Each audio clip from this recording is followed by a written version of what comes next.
one of the things that we often forget about women of this period is that, of course, they were elite. And these women, Helene Bennett-Begum is one of them, would have been very cultured. They would have been literate. They would have known how to read and write in Persian. They would have also learned some English, in part because of their interactions with European officials. One of the things that's remarkable about these particular images is that the women are shown by themselves. And in the larger project, what I've argued is that when women are shown by themselves, it's a sign that maybe the people that they were attached to, that was not a respectable relationship. So to show them by themselves is to show them as respectable, but then to show them with who they might have been attached to, their families, might not have been so respectable. So keep that thought in mind. This is the image I'm going to focus on. And so we have one surviving picture of Helene Bennett-Begum, and I put an arrow on this. And this is a painting called the Palmer Family Portrait. And it was commissioned by the Palmer family, which is a very well-known family in the history of British India. This painting is painted by Johann Zoffany, who's a German painter. He falls on hard times in Germany in the 1760s and 1770s.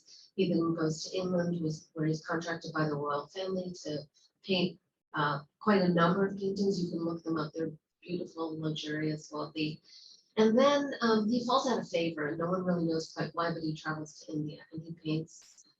He starts to paint this image, and it's considered unfinished because if you see, there are several women that are sitting on the red carpet, and the one in the middle is kind of not fully drawn out, but the one on the right is fully drawn out.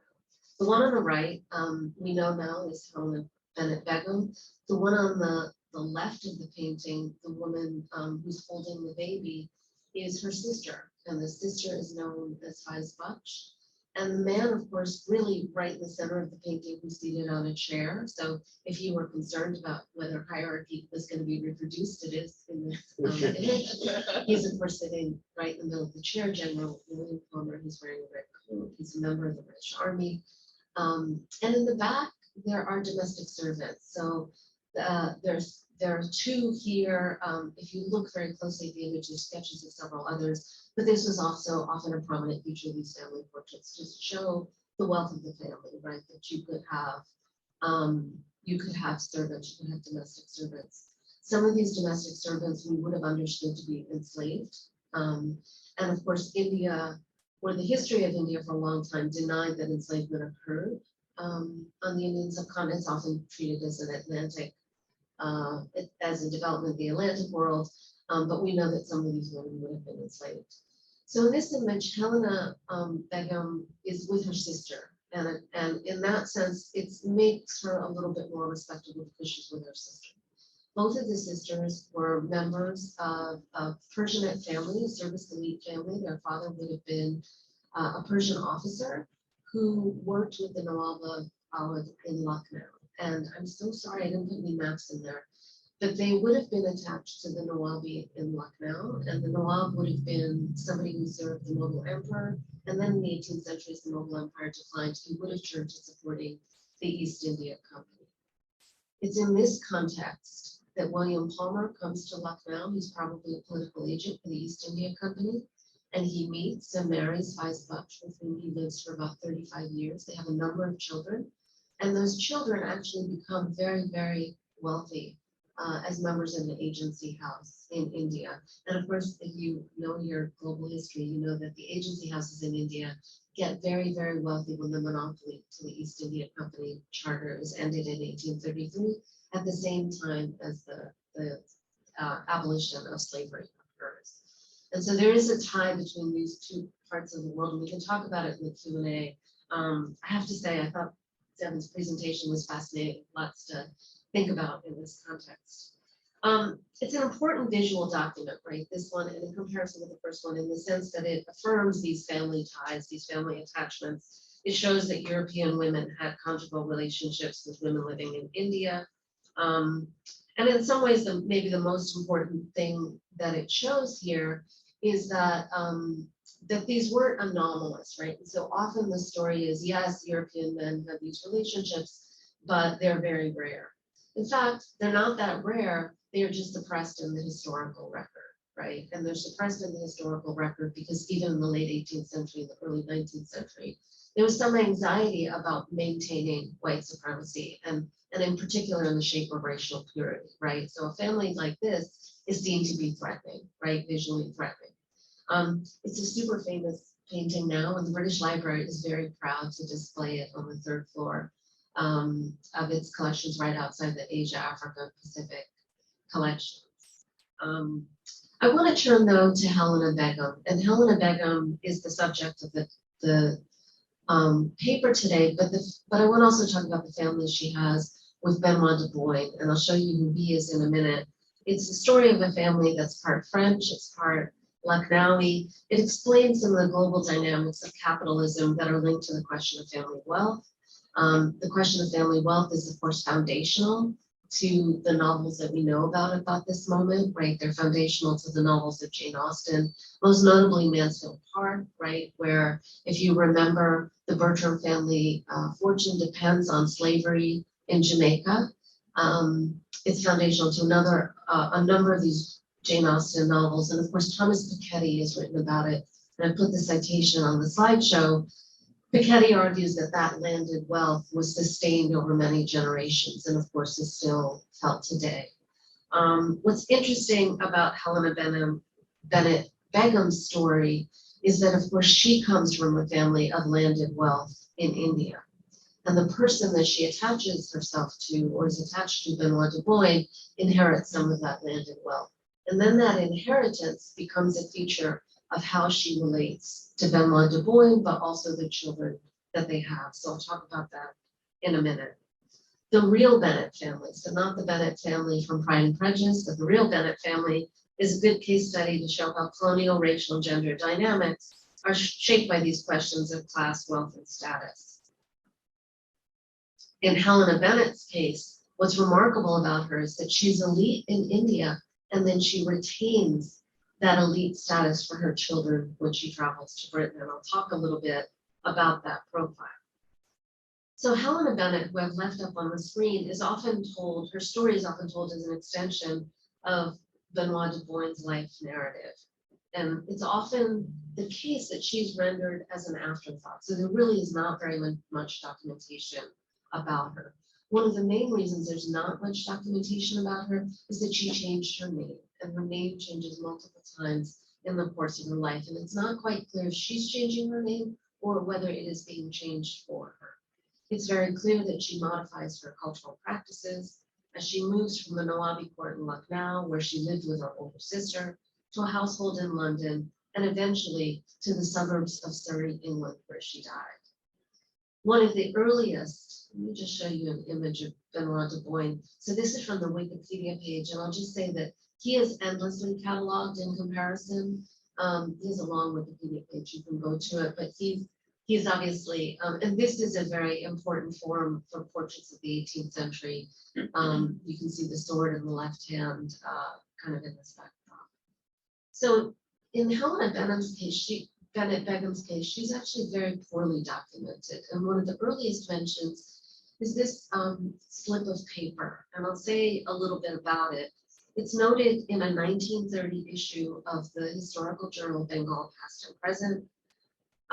They printed a brief note from the famed historian Jagannath Sarkar, and he quotes from a piece of paper that had slipped out of his copy of a biography of Benoit du Bois.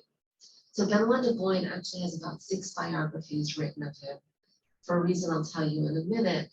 And in one of the copies that had come out in the 1930s, so over 100 years after he died, this was written. And it says the first wife of General du Bois was the daughter of a Persian colonel named Helene Bennett-Begum, 1788. And here there's a speculation, if you can see, about her parentage, but also about her racial background. If the lady was a pure Persian, and if du Bois did not give her a new name, I suggest that Helene Bennett is the French corruption of Halima Bint, which are both Arabic words, the first meaning patient lady and the second daughter. Halima, the speculation is, was the name that she was given at birth. And it sounds like in this, we understand that du Bois translated that as Helene, which is easily translated into Helene. Alternatively, more probably, Bennett is a misreading for Banu, which is written as Benu in some of Du Bois' materials, right? So one of the tricky things about following these women is, of course, their names, right? And in that, there's a lot of resonances with Atlantic slavery, right? Or one of the big challenges has been tracking how we know who was where, right? Because we can't rely on their names. I'll leave this quote up for a minute while I talk through the next bit. We think that Helena Bennett was born in 1772 to an officer in Lucknow who was a member of the Persian service elites. Her father's position allowed her to be considered a respectable woman of Lucknow. She's often known as Begum, which is a term just ascribed to women who are considered one of the more elite or respectable classes. As described in the Sarah Mutakareen, the word was used to describe a woman of noble descent. In local practice, Begum was often attached to the given name of a woman. And so, for instance, if any of you followed the impeachment of Warren Hastings, you know that the Begums of Awad are concerned. There's Mani Begum, Babu Begum. Mir Jafar's companion was known as Banu Begum, and so on. William Hammer's companion was Begum Faizbaksh, and so on and so forth. Halima is often known in these documents as Nur Begum, and that represents her status. From what we know, she's born in northern India, and she dies in 1858 in London. And so in this period between her birth in 1772 and 1858, we know that the British Empire expands quite significantly, especially on the Indian subcontinent. We also know that the British Empire transforms from being a series of dominions that are being administered by the East India Company to eventually being taken over by the Crown. It's an important moment in the history of this long 19th century. And of course, Helena Bennett-Begum travels along with that history. And in that sense, she's a very interesting figure. One of the things we know is that she was very well cared for. And so we know that she learned Persian as a young girl, and we know for sure that she learned English. She probably also picked up some French along the way.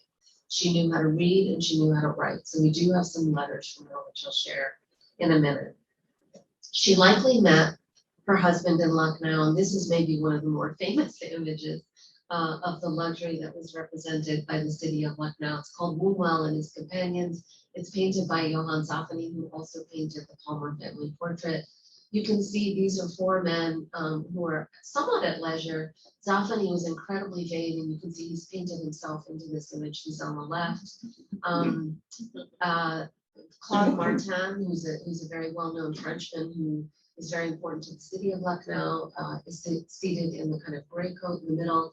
And then Antoine Pallier all the way on the right.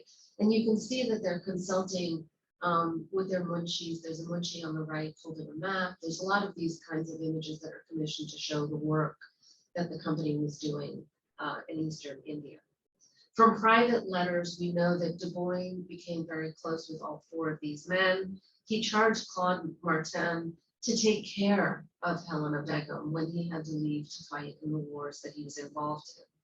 From these accounts, we know that Halima was described as beautiful. She was fair, she was fair complexioned, and she is described as a very compliant woman of respectable manners and a good education. So she was considered cultivated. Du Bois' attachment to a woman of this status sets him apart from the men in this image. So the men in this image, we know, had various relationships with local women, often several women at a time. They often kept harems. This is something William Dalrymple has written about. They often also kept female women who were enslaved in the household, right? Du Bois seems to be unusual in that he attached himself to a woman of some status, and he corresponded with all of these men. In Helena Bennett's case, what happens parallels, of course, what happens to Du Bois. And so Du Bois is actually quite a modest fellow, a little bit like John Matthews, in the sense that Du Bois is actually known as De Bourne, which is not considered so aristocratic. He's the son of a farrier merchant from the south of France. He goes to India in part to find his fortune. And of course, the moment he finds his fortune is when he meets these four men. And of course, these four men have stories that are very similar to John Matthews. In this sense, one of the things we can see about this moment is that this moment provided a lot of opportunities for social mobility. And it's the kind of social mobility in which men in Europe, white men in Europe, could travel up a social scale, particularly when they went to other parts of the world. As a successful, what Du Bois does is he becomes a successful military commander of troops in northern and western India. He attains a level of status that he would have been very unlikely to have had in Europe. When he returns to Europe, in part because of his affiliation with these men, he can style himself as an aristocrat. And of course, to be an aristocrat in the 18th century is very, very problematic. So Pollier, who I've just mentioned to you, sitting all the way on the right, returns to France with these newly acquired aristocratic credentials, and he's executed in the Terror in 1795 because of the French Revolution. So one of the critical questions that's kind of dogged the relationship between Helene Bennett and Du Bois is whether they ever married. And in some ways, this is a critical question in part because of the transfer of wealth. So what we know is that Helene Bennett had some resources. We also know that Du Bois was granted some significant amount of land that he was allowed to collect the revenues from in the 18th century. As a result of that wealth, when he returns to England, he returns with 400,000 pounds, which was a monstrous amount of money then. You can only imagine what it would be equivalent to now. So the issue of whether they were married is very critical, because if they were married, it would be understood that his children, the children that he had with Helene Bennett, would have inherited that status, right? What we know is that Du Bois had 2 children with Helene Bennett. I'll say a bit more about that. We also know that Du Bois paid to support 2 women he had left behind in India, one in Aligarh and one in the city of Delhi. This pattern is entirely normal, I guess. It's predictable, it's conventional, of leaving behind an Indian companion and partners behind with children who were considered illegitimate. It fit well with the aspiration to take one's wealth back to Europe and bequeath the inheritance of the estate to heirs who are considered socially worthy or socially appropriate. And of course, when I say socially appropriate, I'm talking about sufficiently white. The kinds of conjugal arrangements that Du Bois entered into were informal, and they were bound by what was considered customary practice. And so even though there's not a juridical infrastructure for legitimating marital relationships, it's customary in these cohabitation arrangements that the men provided financial support in the form of a monthly stipend. It's also very clear that that monthly stipend means that the men are not obligated to bequeath the estates to the children. And so this is something that we see Bennett facilitating. In Halima and Du Bois' case, they courted in Lucknow. And then they have a daughter in 1789, a daughter who's named Banu. He returns to active service under the Marathas the next year. Halima remains in Lucknow. He visits when he can, but they maintain a steady correspondence. He visits. 3 years later, she gives birth to a son who's known as Ali Baksh. And upon the birth of the son, William Palmer, who's in that family portrait, sends the family's congratulations and says, "Give our love to the Begum and kiss the young baron for me." So here you can see that the young boy is seen to be an heir and an aristocratic heir. And Halima, now the younger mother of 2, remains in Lucknow to take care of her sister and also her elderly mother, who is ailing. Du Bois comes to great success as a military commander. He eventually is granted a Jagirdar worth 16 lakh rupees. He has the responsibility of raising 10 battalions of infantry and cavalry, the equivalent of an army of 10,000 men. The result of these campaigns established him as a very wealthy general. In spite of her consort's growing affluence, Halima is very modest in her demands. And we hear about this because she has to write to Claude Martin, pictured here, for the monthly living allowance. So at a time when he was earning an estimated 10,000 rupees a month, her housing cost 20 rupees a month, and she was asking for an additional 20 rupees for the upkeep of the children. When Du Bois eventually sails for England in 1796, he leaves the other 2 women behind and makes provisions for the monthly pension, and he brings Halima and their 2 children on board. And at that point, his worth is estimated at $400,000. And it's that wealth, actually, I should make clear, that allows him to bring the three on the boat with him, because he would have had to pay a fee to do that. So although Halima can be considered privileged in that she can move to London, her unlegitimated marriage leaves her unprotected. And when they return to London, De Boyne, who is now considered an aristocrat, meets a young woman, Adele Jasmond, who is the 16-year-old French daughter of the Marquise Jasmond, who was then the French ambassador to the king, but it had been deposed because of the French Revolution. At this point, Adele's family is aristocratic but poor. De Boyne can see that by marrying her, he would become aristocratic and his wealth would be serviceable. So he offers Adele marriage and a gift of £3,000. He also tells her he has an income of £20,000 and no dependents. They marry. Adele is shocked to learn that he has this family living nearby in Great Portland Place. And of course, at this point, he's accused of bigamy. I'll maybe say that at this point, what happens is Halima seems to take the whole situation in stride. And so she is removed from the house that they live in London. De Boyne purchases a house for her in Enfield, a town outside London. He gives her a yearly allowance of £300 in addition to paying for the schooling of the children.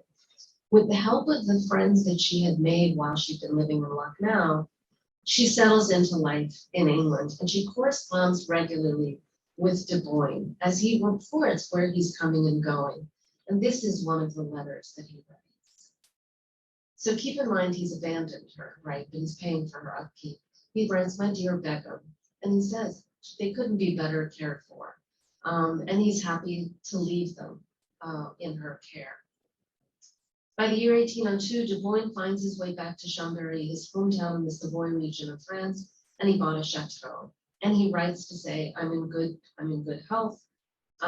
He and Adele are permanently separated. And at this point, De Boyne sends for his daughter with Helene Begum. She's 15 years old, and she has now been educated in England. She looks like a young English girl. From correspondence in his personal papers, we learn that the mother and daughter, Helene Begum, and the daughter were supposed to travel together to Chambéry, but for some reason only Anne, the daughter, goes to France. She fell ill on the journey and she died in Paris in her father's arms.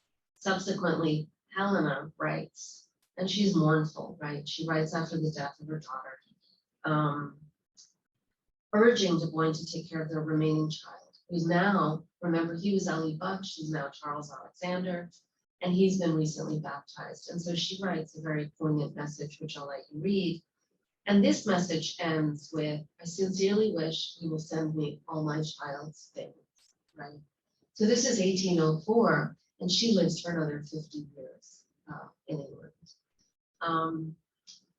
She moves to Horsham, a town to the south of London in Sussex, and there she dies. And I want to just say a word about where she's buried. She's buried in a cemetery, and she's buried facing Mecca. And so this has led to some great speculation about whether she did, in fact, get baptized, whether she adhered to Catholic rituals.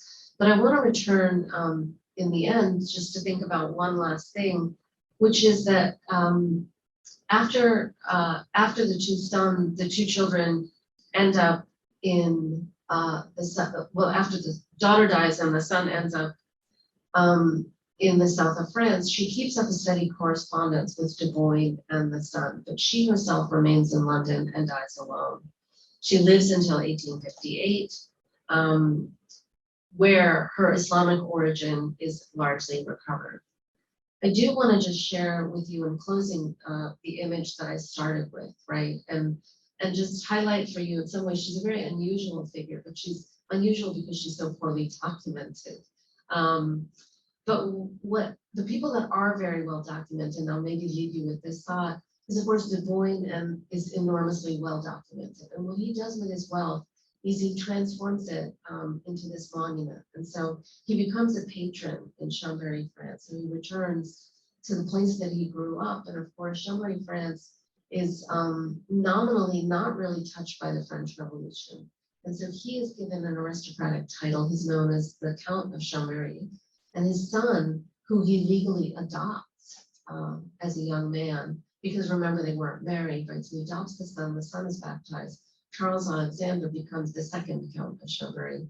And they build this monument, it's called the Fountain of Elephants, in the center of Chambéry. And I couldn't get the panels, but the panels are basically his wartime victories in India. And there's 4 panels, there's 4 elephants, actually, you can only see 2 here, but there's 4 elephants, and then there's 4 panels. And above that, there are the cavalries that he was said to have raised in India. You can see it, I think, in the image on the right. So one of the interesting things I'll leave you with, and I think it dovetails very nicely with the first paper, is the ways in which this landed wealth, and this wealth traveled across the world, but traveled and ended up in actually quite an unexpected place. So I'll leave you with that, and more questions and some suggested readings.